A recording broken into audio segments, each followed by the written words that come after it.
And I'm back, just rolling out of Oz Bar right now.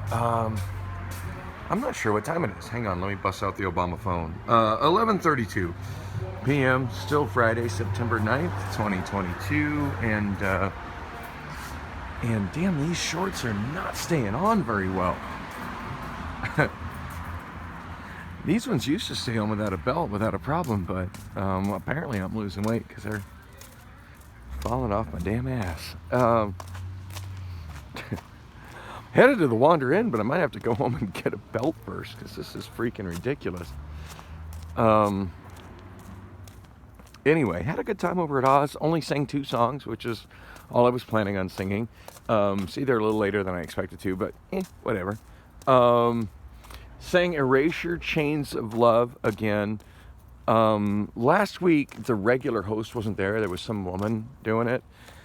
And he was back, and he's a big Erasure fan, and he came over and just said hi as soon as I sat down, and had mentioned something about Erasure, and I'm like, oh yeah, I got to sing Chains of Love. So, and then I went into my, as I had said earlier, I wanted to sing some stuff recently released by karaoke versions. So I was looking at what I've got sitting in my shopping cart. Right now I got 16 songs sitting in my cart on karaoke version, and was looking at those, and one of the ones that was sitting in there is Dragon Attack by Queen, which apparently nobody at Oz Bar knows that song, which is fine. That's an extremely deep track from Queen, but it's one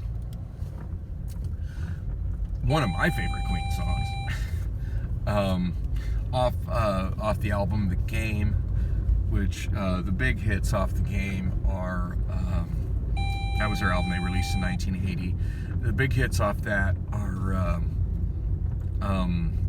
Crazy Little Thing Called Love and oh man, I'm drawing a complete blank on what the other big hit off that album was. Normally it's like right at the tip of my tongue. I'm really familiar with Queen's discography, but I'm just drawing an absolute blank. I'm drawing a blank right now.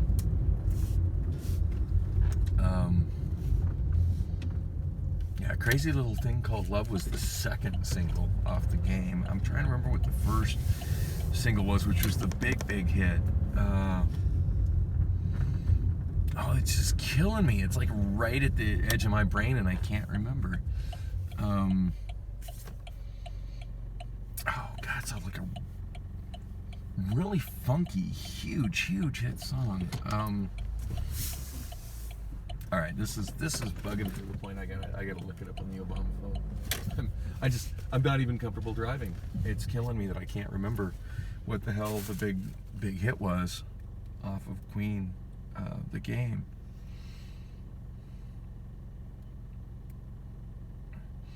And I'm still logged into Carafun.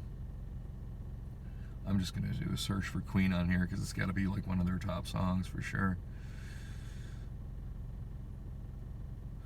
Or not. Oh, duh. Here we go. Another One Bites the Dust. I don't know why the fuck I couldn't remember that. Yeah, Another One Bites the Dust was the lead single for The Game, which was a huge hit in 1980. That was everywhere. That was all over pop radio. That was all over rock radio. Like, you could not escape that song in 1980. And then after the album came out, the follow-up single was Crazy Little Thing Called Love, which is to be fair, I think it's the only real like rockabilly song Queen ever did, but like nailed the whole rockabilly song. Crazy Little Thing Called Love, great song. But and of course as a 10-year-old kid, I was already a huge fan of Queen and got that cassette. I got that cassette like as a new release. I begged my parents for it, and they bought it for me, and I've loved that album ever since. In fact, I've got a really rare release of it at home. I want to say about a decade ago-ish. It was reissued on I hope I'm getting the format right. I want to say on DVD audio. I don't know. I've got this one shelf that's full of 5-inch digital discs with surround sound releases on them in like 4 or 5 different formats. There's never really been one format that has caught on for that, so I have them all kind of mixed together. And so, I remember what albums I have on, surround mixes, digital surround mixes. But sometimes I forget exactly which format they are, because most of my players will play all of them. I'm set up in my bedroom, in my living room to play that, and I'm wanting to say, I could be wrong, but I'm wanting to say I have it on DVD audio with a surround mix, which of course was done, years later. That wasn't done when the album came out. By 1980, quadraphonic audio had long since died. But the surround mix, which is really rare, like it didn't sell well at all. But the surround mix for the game by Queen is just amazing. Although, to be fair, I think these days when I listen to that album, more often than not, I listen to it off 8-track, because I've got a really good quality 8-track that I reconditioned of the game. 8-tracks were still hanging on pretty good in 1980, and although I didn't get that, I got it on cassette back when it came out when I was a kid, and I'm pretty sure I got it on vinyl as well. But yeah, usually if I'm listening to that album, I'm either listening to the 8-track just for the novelty and fun of listening to an album that I absolutely love on an 8-track, or I'm in my living room listening to the surround mix. But anyway, if you're a casual fan of Queen and you've never listened to an album all the way through, you should do that for sure. I mean, the big hits that everybody's heard are Another One Bites the Dust. I mean, I can't imagine somebody not having heard that song. Same with Crazy Little Thing Called Love. But the rest of that album is good. There's not a bad song on it.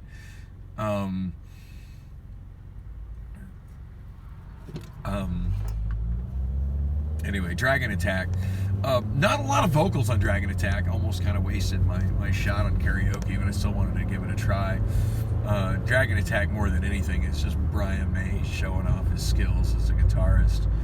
But it's a groove song, but whatever. I had fun with it as much as I could. My voice not what it should be tonight. As I mentioned earlier, I'm kind of getting over a cold or something. I'm at that point where I feel a little off. My voice is a little off, but like I don't feel sick enough to want to lay in bed and not live my life. But yeah, it's that was fun to sing for sure.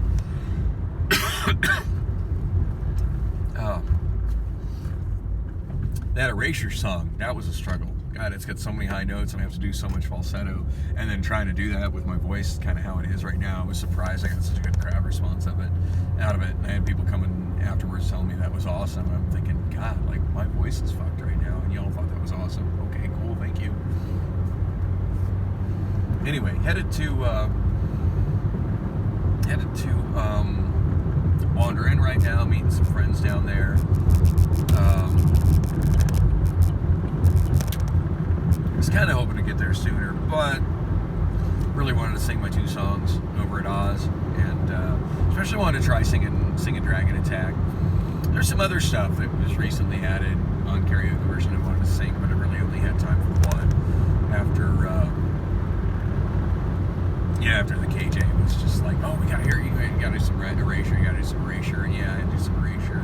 So I'm gonna one of the regular singers there, I forget his name, I'm terrible with names, but I see him most of the time that I'm down there on Fridays. Now, he doesn't see me because the man is blind. It just is what it is. But he loves singing karaoke.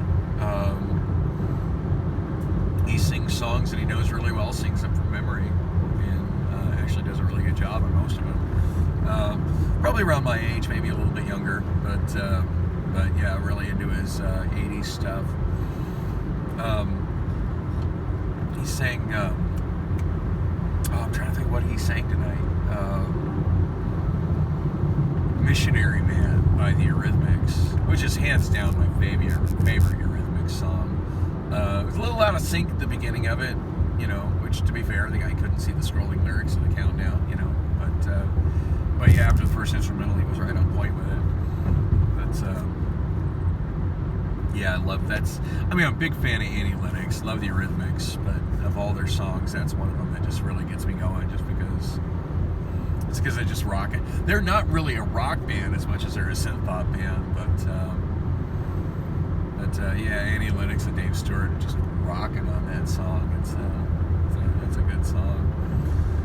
And I don't think I've ever heard him sing that song before. Usually he's doing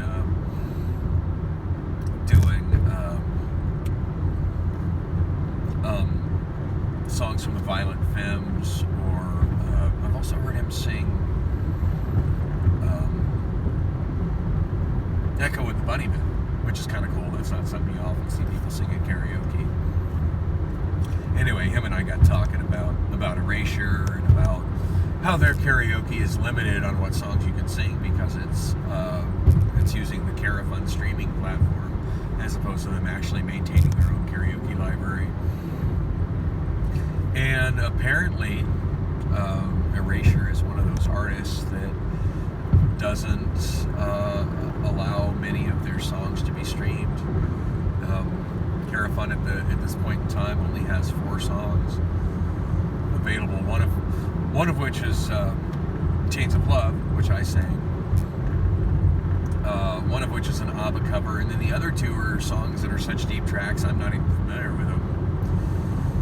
I'm not a huge fan of Erasure, but it's certainly a band that I've enjoyed a lot since high school, and certainly familiar with all their hit songs. So it's kind of disappointing when I do a search on Carafun, and out of 4 songs, only one of them is a hit song. So, which is fine. I mean, I love. Whoa, yeah, dude. Way to wait till the last second to get out of the exit lane. But yeah, I looked it up, and of course the guy couldn't see it because he's blind, but I was reading it for him, and I think I had like 25 or 26 songs for Erasure in my library on my Songbook DB.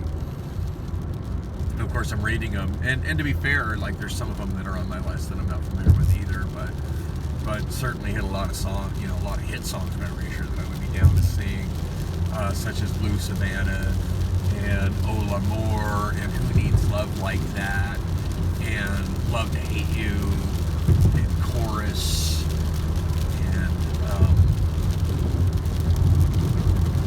This Circus. Yeah. Love singing Erasure. I don't even sound that much like Andy Bell. I kind of, most of his stuff is in a range that when I'm not recovering from a cold, I can sing pretty well. Yeah. And I've just been listening to those songs since I was in high school, so I know them well. And, yeah, we'll break them out when I do them. So, yeah, I'm not quite sure where the meteorologists are saying 40% chance of rain. It's been a pretty wet Friday night here in Phoenix tonight. Car's doing just fine. I'm pretty convinced my fan is not turning on, but yeah, driving on the freeway with plenty of airflow through my radiator, car's not overheating at all. Temperature gauge is sitting kind of low at the moment, which I figured it would. I had a handful of people like, "Oh my God, you shouldn't drive it like that. You shouldn't drive it like that." I'm like, that'd be fine. I mean, obviously, I'm not running the air conditioning. It's not overly hot out right now. But yeah, as long as you're driving at highway speeds, you know, you just got the speed of the vehicle pushing air in the radiator, so not a problem. Not that I was wanting to do any real extra driving, but yeah, I wasn't gonna miss out on doing my songs at the Oz.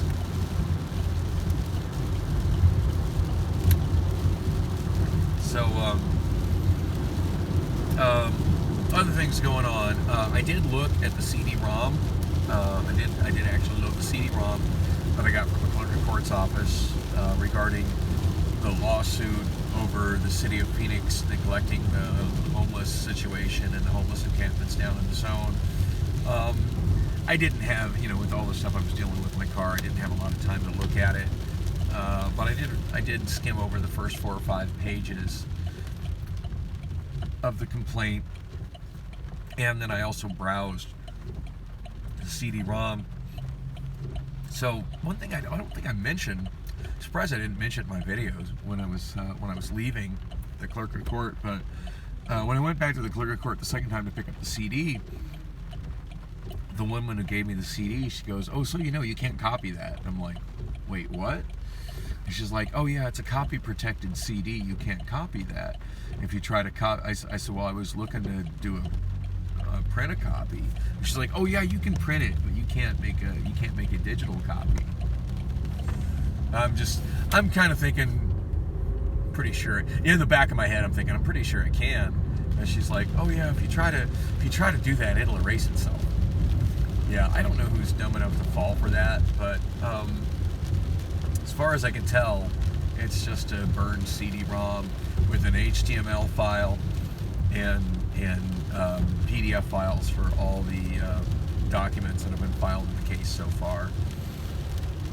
There was an auto run, an autoexec.bat file. I don't know about y'all, but on every Windows computer I've had for a long time, I've always got my auto run disabled. When I put in a CD-ROM, I don't want it doing jack shit. If I want to run the autoexec.bat, I'll open the CD-ROM and I'll run it. But yeah, I don't let CD-ROMs take control of my computer when I put them in. And I didn't look and see if there's any kind of code to try to do something with that, but I highly doubt it. I probably should look a little closer just to see what format the disc is, to see if it's a CDRW or if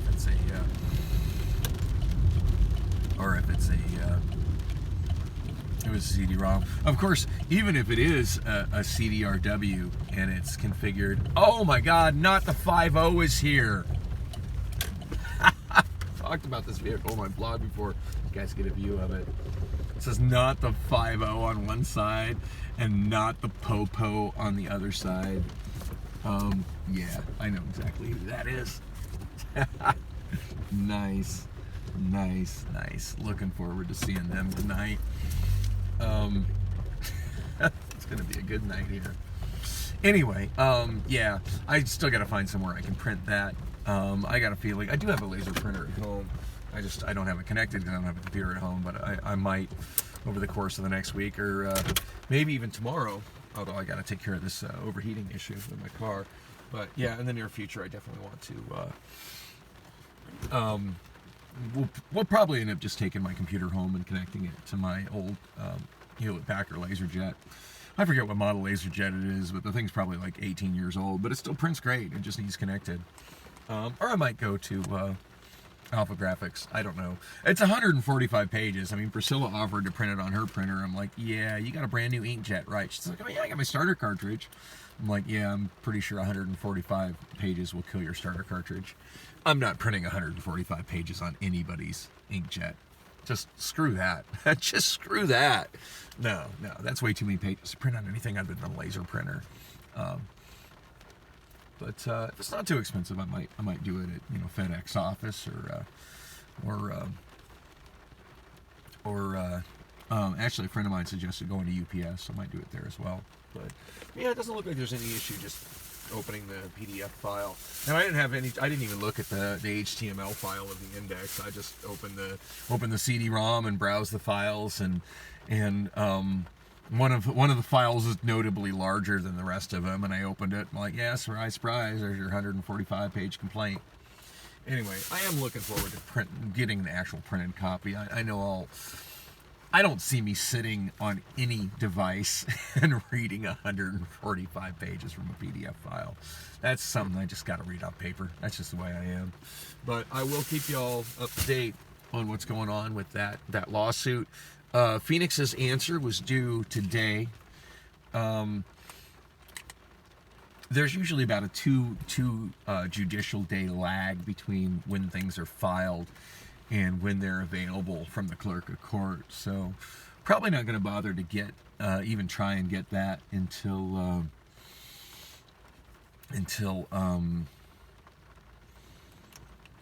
like Wednesday or Thursday of next week.